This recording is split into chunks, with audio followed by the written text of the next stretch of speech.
Buenas, profesor. A continuación voy a explicar el tema del grupo número 7, el cual es agregados artificiales para concreto. Los agregados, también llamados áridos, son de suma importancia para la mezcla de concreto, ya que pueden llegar a representar de un 65 a 75% de su volumen total. A su vez, estos pueden influir en las propiedades del mismo, ya sea concreto en estado fresco o en estado endurecido, y pueden aportar resistencia debido a sus fuerzas de rozamiento interno. Además, si se consigue una buena combinación de agregados y pasta, se puede reducir el costo total de producción de concreto en la obra, ayudando así en la economía. Ahora voy a hablar un poco sobre la problemática escogida para este trabajo. Actualmente, la explotación de canteras y lechos de ríos para la obtención de agregados supone un problema de erosión a nivel mundial. Al mismo tiempo, se produce una escasez del mismo material y no se puede conseguir con facilidad. Es por esto que para solucionar este problema se ha implementado el uso de agregados artificiales, los cuales se pueden conseguir a partir de productos de residuos industriales. De esta forma se reutiliza el material y se le da un uso práctico y eficaz. Cabe resaltar que estos productos deben seguir una serie de propiedades para no afectar la mezcla de concreto en las que están siendo utilizados. Es por eso que el objetivo de este trabajo es dar a conocer las normativas, propiedades y exigencias técnicas que esos agregados artificiales, o también llamados agregados ligeros, necesitan para poder hacer un buen uso de los mismos. A continuación voy a explicar la teoría de Fuller-Thompson sobre agregados. Esta teoría es el punto de partida a partir del cual todos los teóricos de curvas de granulometría se basan. Fue publicada en el año 1907 y se llegó a la conclusión de que las curvas de gradación ideales de toda masa, incluyendo los aglomerantes, presentan un comportamiento elíptico en su fracción fina, el cual converge con una recta tangente a la elipse. A continuación se muestra en pantalla la ecuación obtenida, donde Y es el porcentaje de material que pasa por el tamiz de abertura X. A y B son constantes que representan los ejes de la elipse y su valor depende del tamaño máximo del agregado. Las constantes fueron dadas de tal forma que mientras más angulosas sean las partículas del agregado, es más amplio el porcentaje de material fino representado por la parte elíptica. A continuación se mostrará en pantalla la tabla. Teoría de Weymouth. En 1933, C.S.G. Weymouth publicó la obra Effect of Particle Inference in Mortars Concrete, que en español significa efecto de la inferencia de partículas en morteros del hormigón. Esta obra explica una teoría sobre las mezclas de concreto, así como también demuestra el efecto de las partículas de interferencia en los requerimientos de agua y trabajabilidad, incluyendo la tendencia de los diferentes tamaños de partículas a segregarse durante su manejo. Weymouth utilizó un método para ilustrar sus conceptos en términos de mezcla seca de agregados, el cual es el siguiente. Se puede ver la representación de dos dimensiones de tamaño de partícula. En la representación A se puede ver que las partículas más grandes son pocas y están muy distanciadas de las partículas más pequeñas. En la representación B se puede ver una mayor parte de las partículas más grandes y la distancia promedio entre ellas es igual al diámetro de las partículas más pequeñas. De acuerdo con Weymouth, la representación A o B la mezcla puede ser removida sin generar cambios en su uniformidad de depósitos vacíos, definidos por las partículas más pequeñas. En la representación C se puede ver una concentración muy grande de partículas grandes. Tal es el punto que la distancia promedio entre ellas es más reducido que el diámetro de las partículas más pequeñas, lo que hace imposible de que los espacios intersticiales sean llenados uniformemente con partículas más pequeñas. Después de cuantiosas investigaciones, Weymouth concluye que para obtener una correcta trabajabilidad y con una máxima economía, los granos de un solo tamaño deben tener el espacio suficiente para moverse, y este espacio lo debe generar los granos del tamaño subsiguiente mayor, para que no haya una interferencia de partículas. La ley de gradación tiene su ecuación, la cual es la siguiente, donde P es el porcentaje que pasa por el tamiz D minúscula D mayúscula es el tamaño máximo del agregado y N es el exponente que gobierna la distribución de las partículas y es función del agregado grueso. Teoría de Bolomy. Luego de la publicación de múltiples trabajos como la de Fuller-Thomson y Wimoff, se realizaron muchas más relacionadas a las curvas granulométricas ideales. Sin embargo, una modificación muy aceptada fue realizada por Bolomy en 1947. Él planteó la siguiente ecuación, en la que F es una constante empírica que indica el grado de trabajabilidad de la mezcla de concreto para una trabajabilidad y forma determinada. Los valores de F pueden ser los siguientes. Para una consistencia del concreto seca, en agregados redondeados va de 6 a 8 y en chancados de 8 a 10. Para una consistencia normal, en agregados redondeados el valor es de 10 y en agregados chancados va de 12 a 14. Y por último, para una consistencia húmeda, en agregados redondeados su valor es 12 y en agregados chancados va de 14 a 16. Buenas, profesor, mi nombre es Claudio Velarde y yo voy a hablar acerca de las normativas. En este caso, la E0.60, la cual se encuentra en el Reglamento Nacional de Edificaciones.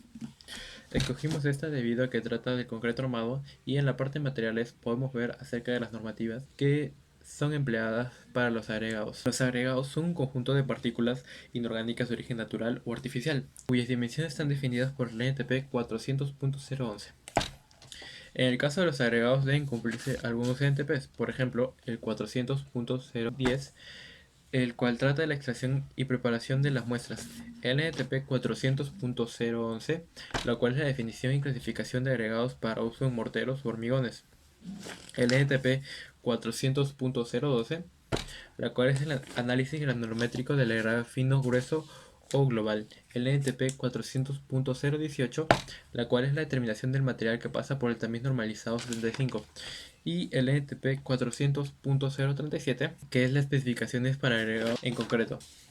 En los agregados gruesos, ya sean grava natural o grava triturada, o los agregados finos, ya sean arena manufacturada o arena natural, estos deben ser tomados por materiales independientes. Además, tienen que encontrarse libres de sustancias o materiales que dañen al concreto. En el caso del lavado, de preferencia, usar agua potable, debido a que ésta no presenta impurezas. Si el agregado no se encuentra en los NTPs, puede ser utilizado solo si se muestra mediante ensayos o experiencias en obra. Y para su almacenamiento, tiene que evitarse el deterioro del material y la posible introducción de algún otro material que no sea el agregado correspondiente. Voy a hablar acerca de los requisitos o exigencias técnicas. El agregado debe cumplir ciertas características como es la invariabilidad de volumen. Su tamaño debe ser esencial según la construcción, ya que depende esto su gradación, porque si hay una invariabilidad en el tamaño se puede producir una segregación. Debe presentar en sus granos una forma compactada y redonda en la superficie bien cerrada. No debe tener ninguna reacción con la pasta de cemento ni con el refuerzo. Además, debe tener una rigidez y una resistencia propiamente elevada, como también debe ser de calidad permanente y uniforme. Su resistencia debe tener o debe ser suficiente para aquellos fenómenos climatológicos. La densidad del agregado artificial depende mucho de la obra. Puede ser que su densidad sea mayor o menor. Para su clasificación de los agregados vamos a tomar en cuenta el agregado ligero o ultraligero, que es el que vamos a detallar en esta pequeña introducción para la clasificación. Este árido ligero presenta una superficie cerrada e impermeable. La preparación puede ser de dos tipos, puede ser para las vías secas, donde los elementos más comunes para su producción son los de los áridos ultraligeros o ligeros, es la arcilla expandida o pizarra expandida. Cabe resaltar que los elementos más usados para la producción de los agregados artificiales es la arcilla expandida y la pizarra expandida. En esta última se compone de arcilla pizarrosa o pizarra arcillosa. Bueno, sigamos con la preparación para las vías secas. En el caso de esta preparación, las cuales van a reaccionar con el aire, obteniendo el tamaño deseado, dándole una forma puntiaguda. Por consiguiente, si el material está muy húmedo, por el hecho de que se le añade agua, en algunos casos son sustancias especiales para formar el gránulo, debe secarse previamente. Para la preparación de la vía húmeda, para este proceso se va a tomar en cuenta ciertos materiales de trabajo como vendría a ser la arcilla expandida y la pizarra expandida, los cuales van a ser triturados que se van a homogeneizar y así obtener una masa plástica moldeable. Después el material pasa por un proceso de secado o en algunos casos va, va a variar, ya que puede ir directamente o puede pasar por el proceso este que va a ser a través de una máquina llamada tambor de secado. Eh, Luego van a pasar directamente al horno para así obtener el tamaño de sus partículas. Y estos nos darán su volumen debido al aire. Este se prensa y se formará piezas cilíndricas. Cabe recalcar que es más suficiente la homogeneidad de ambos materiales para la uniformidad del árido ligero. Su densidad va a variar de acuerdo al tipo de construcción. En el caso de los componentes más habituales, que vendrán a ser la pizarra expandida o arcilla expandida, se tiene o se va a formar un concreto ligero con una densidad aproximada de 1350 a 1850 kilogramos metro cúbico. Su tamaño puede variar desde fracciones milimétricas hasta centímetros. En su forma y textura, cabe resaltar que esto afecta la trabajabilidad, resistencia y durabilidad de las mezclas, porque tienden a orientarse a un solo plano, lo cual dificulta su manejo. Esto puede producir huecos en el cual se puede almacenar el agua y así puede afectar el endurecimiento de la mezcla. En el caso de la textura de los agregados, afecta la resistencia, en otras palabras estaríamos hablando de la flexión. Principalmente para clasificar su textura se debe tomar en cuenta si la superficie de las partículas es pulida, suave o áspera.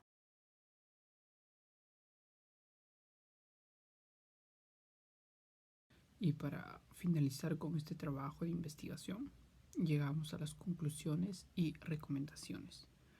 Primer punto en conclusiones. Las características de las mezclas de mortero o de concreto, tanto en estado plástico o como en estado rígido, dependen siempre de las propiedades y características de los agregados que sean usados. Segundo punto. Un agregado bueno contribuye a una resistencia de alta al concreto, una buena durabilidad, una buena resistencia a los procesos de erosión y abrasión. Tercer punto. Los agregados artificiales solo se pueden obtener de productos y de procesos industriales, como por ejemplo el clinker y la escoria de alto horno. Cuarto punto. Un agregado pobre contribuye a una resistencia baja del concreto a una mala calidad. Recomendaciones. Primer punto. Los agregados finos, para ser utilizados, tienen que ser libres de limos y arcillas. Segundo punto. Los agregados finos, para ser utilizados, tienen que estar libres de cualquier tipo de materia orgánica. Tercer punto.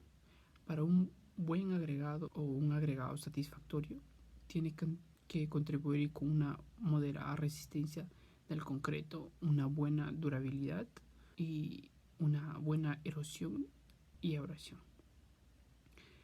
Cuarto punto. En los agregados, la cantidad de agua influye en la resistencia y en las propiedades del concreto. Por eso es necesario y recomendable medir la cantidad de agua que se va a ser utilizada. Gracias.